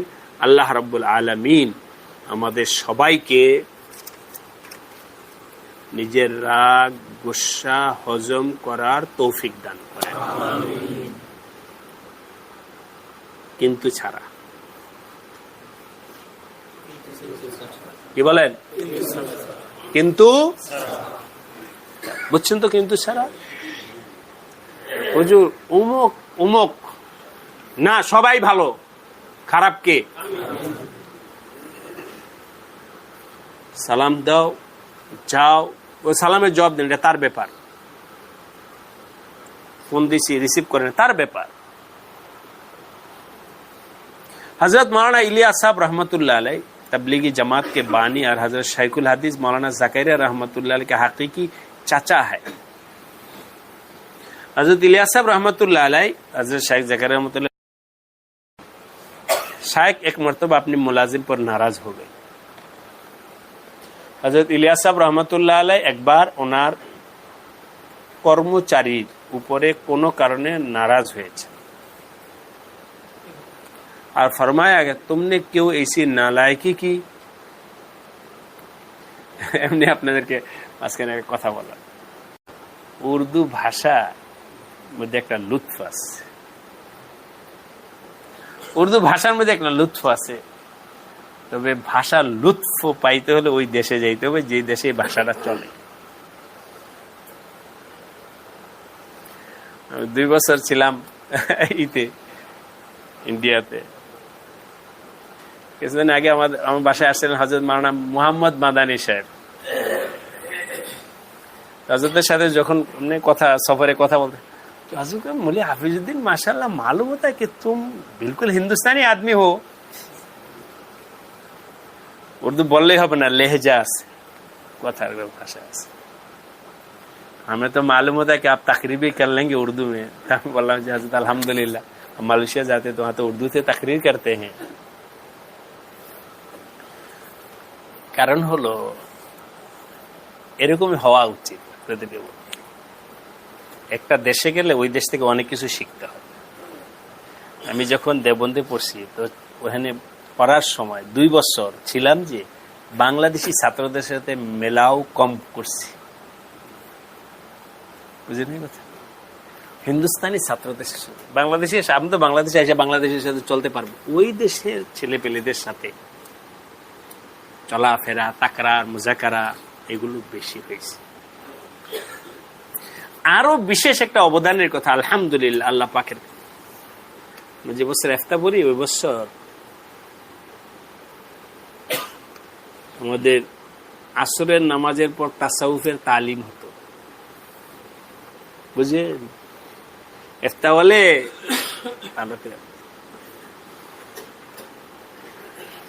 আমার হাতে তখন নাই, যখন আছে ওদের জামিয়াতুল আসাদের ওস্তাদরা বলছে হুজুর তাসাউফের কিছু কিতাব ঢুকান নেশাবে, চলে দেখে ইনশাআল্লাহ। কোন কোন ওস্তাদি করছে মারিফে মাসনুইটা হুজুরের একটা আপনি দর্শ দেন। আগে এগুলো দর্শ হতো, আগে এগুলো পড়ানো হতো, এসব কিতাবগুলো পড়ানো হতো আগে, এখন নেশাবের মধ্যে নেই। তো যাই হোক, আমাদের ইফতার বছর আসরের পরে তাসাউফের,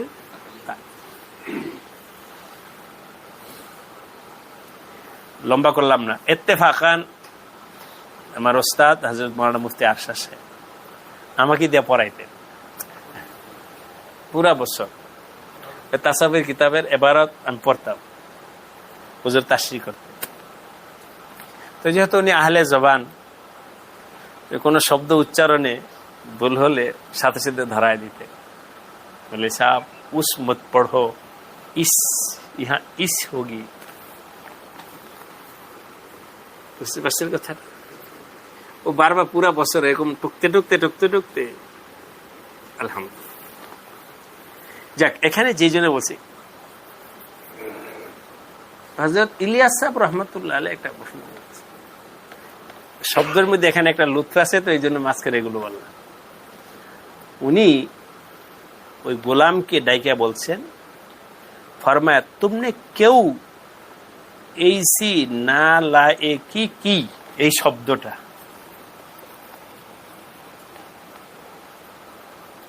আমার আপনার ভাষা যে যেমন হয় তার ভাষার মাধুর্যতা তেমন হয়। একজন রিক্সাওয়ালা আরেক রিক্সাওয়ালার সাথে ঝগড়া হলে যে শব্দে গালি দিবে, আপনি আলেম হয়ে আরেকজনের সাথে কি ওই শব্দে গালি দিবেন? নিজেকে চিনো,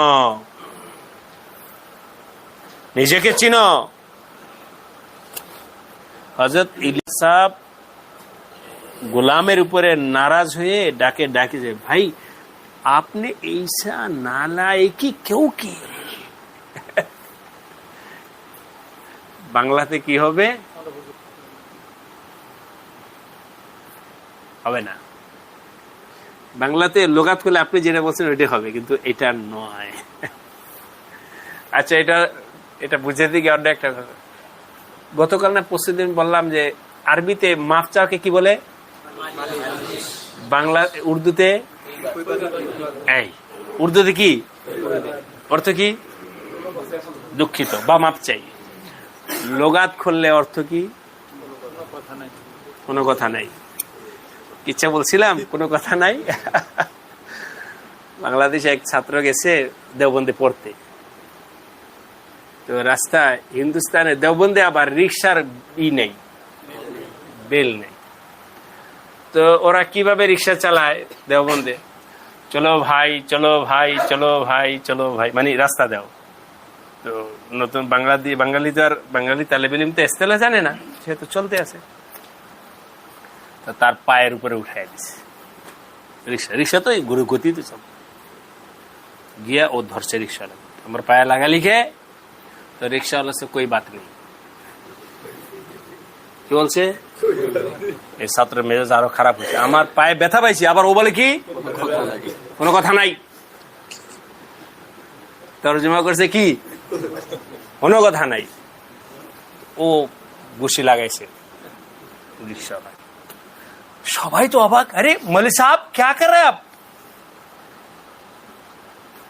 বেচারা তোমার কাছে মাপ চাইছে আর তুমি তাকে ঘুষি লাগাই দিছো। দেখুন এই তালিবিলি পেরেছে সে আমার কাছে মাপ কখন চাইলো?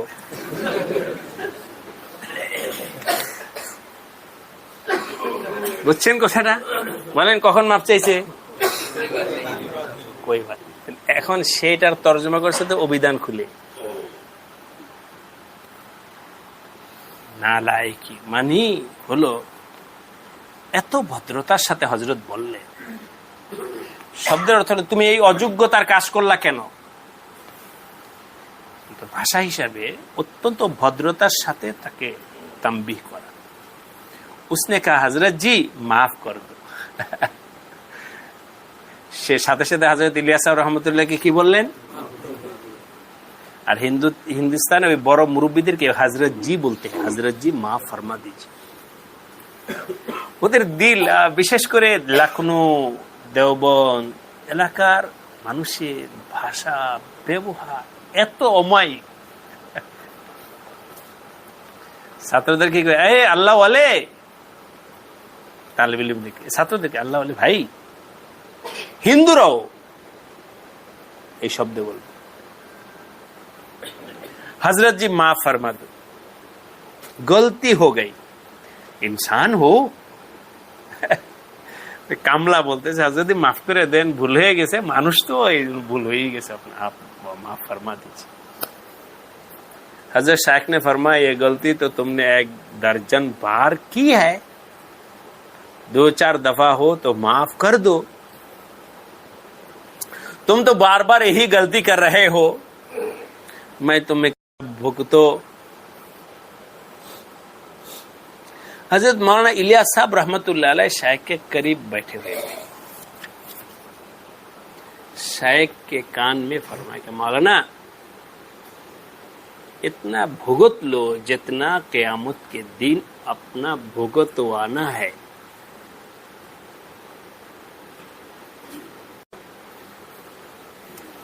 अल्लाह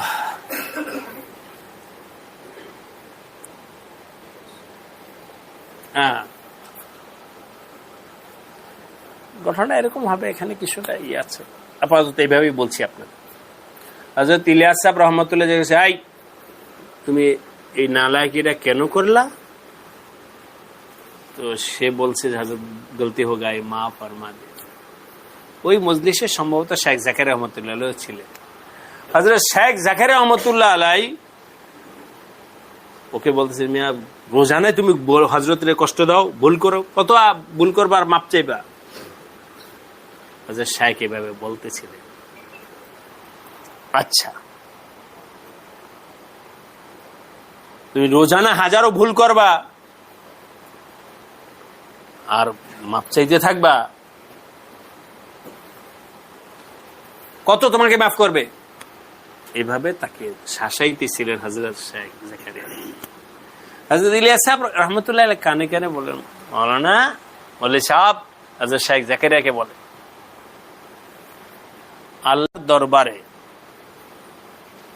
আল্লাহর দরবার থেকে তুমি যতবার মাফির আশাবাদী, আল্লাহর বান্দাকেও তুমি ততবার মাফ করতে থাকো।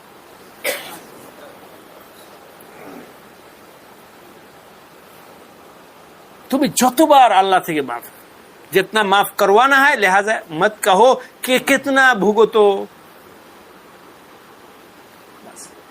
बाज वक्त आदमी गुस्सा में कहता है, क्या साहब ये शख्स तो हर वक्त गलती करता ही है, कोई काम सही नहीं करता, लेकिन भाई बाजों की अकल ही कम होती है।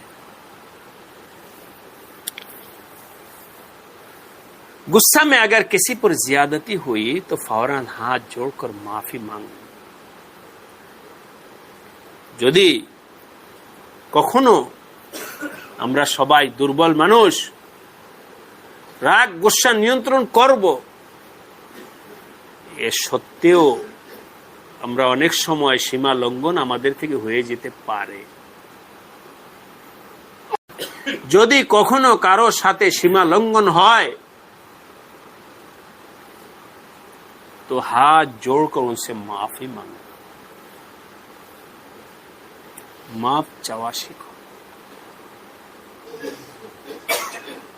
করো জোর ভাবে তার থেকে মাপ চায় না, যে ভাই আমার থেকে সীমা লঙ্ঘন হয়ে গেছে, ये मामला दुनिया में खत्म करो, দুনিয়াতেই মামলা পরিষ্কার করো, আখিরাতের জন্য রাখা দিও না।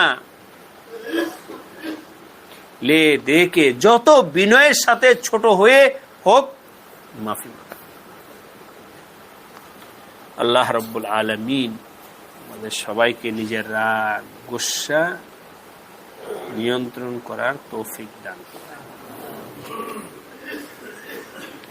সীমা লঙ্ঘন করব না, সীমা লঙ্ঘন করা চাই।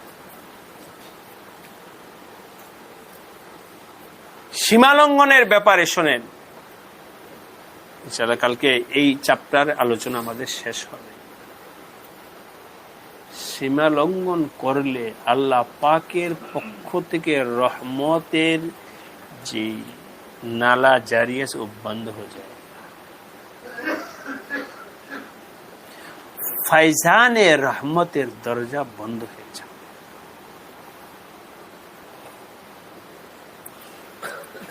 আল্লাহ আমাদের সবাইকে নিজের গুসা নিয়ন্ত্রণ করার তৌফিক দান করেন এবং হয়ে গেল রফা দফা করে সমাধান করার তৌফিক দান করেন। মুযাকারায় বসে সুবহানাল্লাহ।